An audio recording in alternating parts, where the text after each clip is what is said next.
So you don't want to burn your money overpaying taxes. You don't want to do that. What you want to do is maximize your profits and lower your taxes. So for that, I'm going to give you 3 different strategies that you can implement to lower your taxes. So strategy number 1 is actually putting money in a retirement plan. And as a founder of a business or as an investor, the IRS gives you different ways in which you can put money into a retirement plan. And the way I want you to think about it is the following. You have profits in the business, right? And you're thinking about what to do with those profits. The taxes are going to be based on the profit. So the idea, the way you want to think about it is, okay, how do I maximize these profits, but at the same time, I'll lower taxes? One way is the following: retirement plan, as I said earlier. So the way you want to think about the retirement plan is actually taking money out of your profits and then putting in a vehicle that's going to help you to defer the taxes into the future. So you can put money into a traditional IRA. You can put money into a 401k as well. And you can keep putting money into this plan until you reach the age of 59 and a half. And then at that time, you start pulling money out of the retirement. And then you start paying taxes then. So the way you want to think about it is the following. You put money into the retirement plan now, and you'll lower your taxes by doing that. Okay, so you lower your taxes now. And then as you get into retirement age, once you start pulling money out, that's when you actually start paying taxes on the money that you actually pull out. So the retirement plan is actually tax defer.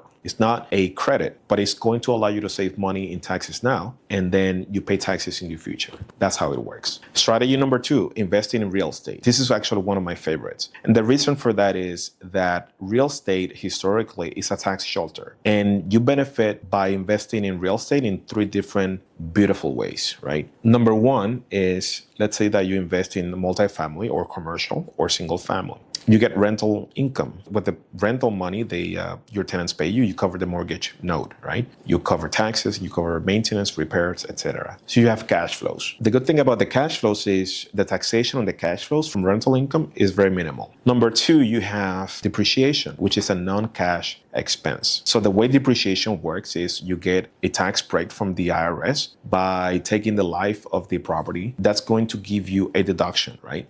That deduction is actually a non-cash expense. And by you doing that, you actually lower your taxable income. So number 1, you have cash flows. Number 2, you have depreciation. And now let's talk about number 3. Number 3 is probably the better one because it's basically appreciation. So when you actually pay down the note of the mortgage, over time, the value of the property increases and you have equity in the property, right? The good thing about the equity is non-taxable. So you have accumulated unrealized gain in the property, or in this case, in the real estate, and you don't pay taxes on that. Now, I'm gonna give you a secret that you probably want to consider at some point. So the good thing about that equity is that you don't pay taxes, as I said, right? Until you sell the property. But you can actually leverage that equity, meaning you can borrow against the equity and buy a second or third or fourth property. So you keep on expanding your real estate portfolio by tapping into your equity. So you pull cash out of the equity, you put it into the next property, and then you rinse and repeat. You have cash flows, you have depreciation, and you have appreciation. Strategy number 3 is actually my favorite, which is relocating to Puerto Rico. You either as an investor relocate to Puerto Rico and you achieve a 0% tax on capital gains, or if you're a business owner, you're exporting services or exporting a product, you could qualify for a 4% tax rate. So individuals, you need to spend 6 months in Puerto Rico. Business owners, you need to have a bona fide place in Puerto Rico, exporting services or exporting products out of Puerto Rico, and you need to be there as well. It'll give you a 4% tax rate. There you go. I just gave you 3 different strategies